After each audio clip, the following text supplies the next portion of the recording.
ever scroll past a news story online or something and be like, yeah, no way, I am never going there. Yeah. That's kind of what today's Deep Dive is all about. How, like, politics and all the stuff we see in the media, you know, can kind of mess with our travel plans, like subconsciously sometimes, you know? Yeah. It's wild how just like one event, one thing that happens can totally change how people see a whole country or culture. Yeah. Especially like during those crazy election years. Totally. It's like this little like danger flag pops up in your head and you're like, nope, not going there. That's true. So we're looking at this promo today for this live podcast. It's called the Lion's Den podcast, Okay. hosted by Black Man Travels and Fearless. You know them. Yeah, I've heard of them. And they have this guest, Ronan Travelers. He's like a super experienced traveler, but also, get this, a former Marine. Oh, wow. So he's got that whole risk assessment thing down. Exactly. Interesting. So they start the promo off with this whole thing about, you remember Donald Trump, what he said about Haitian immigrants in that debate with Kamala Harris? Oh, yeah, I think so. That was, what, back in 2020? Something like that? Yeah, something like that. It's crazy how just one event, like you said, especially during those high-stakes political times, can snowball into these huge perceptions about entire cultures. Right. So what exactly did he even say? And how did that impact, like, how people saw Haiti or even just Haitian people in general? I honestly don't even fully remember. So Trump basically said that something like 20,000 Haitian immigrants had completely overwhelmed Springfield, Ohio. Springfield. Yeah, Springfield, Ohio. And he was saying that it led to all this crime, and get this, even pets were dying because of them. What? Pets? Yeah, it's wild. And of course, this blew up in the media. People were freaking out, and it played right into all those existing fears people have about immigration. It definitely painted a certain picture of both Springfield and Haitians. Wow, that's crazy. I kind of remember the whole pet thing now that you mention it. It just seemed so random and out there. Like, was any of that even remotely true? Well, that's the thing about these situations. You got to fact check everything. Turns out the actual Haitian population in Springfield was nowhere near 20,000. And there was absolutely no evidence linking them to any increase in crime or any harm to animals. But, you know, once that kind of story is out there, the damage is done. People just believe it. Pretty much, yeah. And even though it was completely false, it became part of this bigger story about immigrants that people just latched onto. So then people start thinking twice about going to Haiti, right? Like, oh, Springfield has all these problems with Haitian immigrants, so Haiti itself must be a dangerous place to visit. Exactly. It's such an oversimplification, but it happened all the time.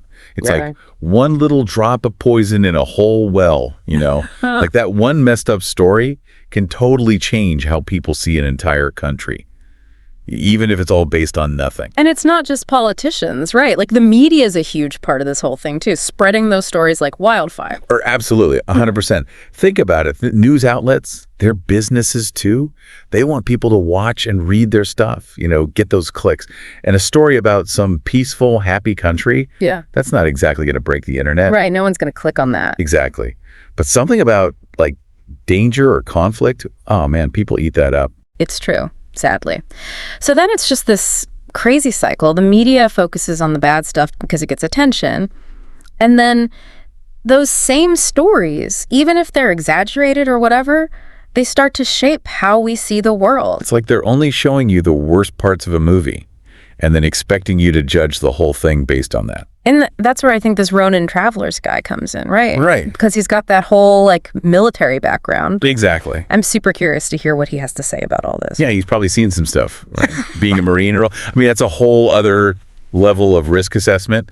But then he still chooses to travel the world, connect with people.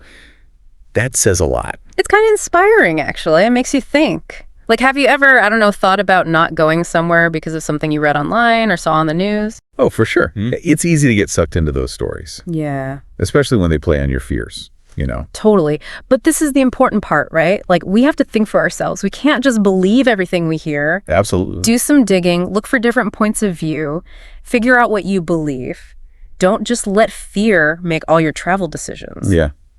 Don't let fear control your life. There are so many amazing experiences out there, and you might surprise yourself with what you find. Like you might love a place you thought you'd hate. It's like we're always online now, you know? Just constantly bombarded with information. It's easy to just like absorb it all without really thinking. But when it comes to travel, it's different. Like you're actually going to these places. You got to be more careful about what you believe. Absolutely, and that's what I love about travel. It can totally change how you see the world. When you experience a place for yourself, meet the people, try the food, hear their stories, it's hard to hold on to those fears and stereotypes. For sure. It's like that saying, travel is the only thing you buy that makes you richer. But it's not just about like booking a flight and that's it, right? Yeah. You have to actually be open to the experience. You got to be open to new experiences, engage with different cultures, see the world from a different point of view. That's how you grow. Exactly. So instead of letting these scary stories or whatever dictate our travel plans, we should be asking ourselves, what am I missing? What amazing things am I saying no to because I'm letting fear decide for me? I love that. And that's what this whole Lion's Den podcast thing is really about. Hearing from different voices, getting different perspectives, like having Black Man Travels on, who's actually from Haiti. It's so powerful to have him debunk those stereotypes. It reminds me of those travel shows where they take someone who has all these crazy ideas about a place and just drop them right into it. And then they come back like a changed person. Like, whoa, I was so wrong. Exactly. A single experience can totally change your mind. But you don't need a whole camera crew following you around to have those experiences. Every trip, every conversation, it's a chance to learn and grow. Totally. So I guess what we're saying is be smart, be curious, and don't let fear limit your world, right? Couldn't have said it better myself. This promo focused on how, politics and media can create all these barriers to actually seeing the world. But I'm curious, what are some times when you've seen travel do the opposite, like break down those barriers, help people understand each other better? What can we all do to make that happen more often? Think about it. And maybe that'll inspire your next adventure. I love it. Until next time, everyone, happy travels.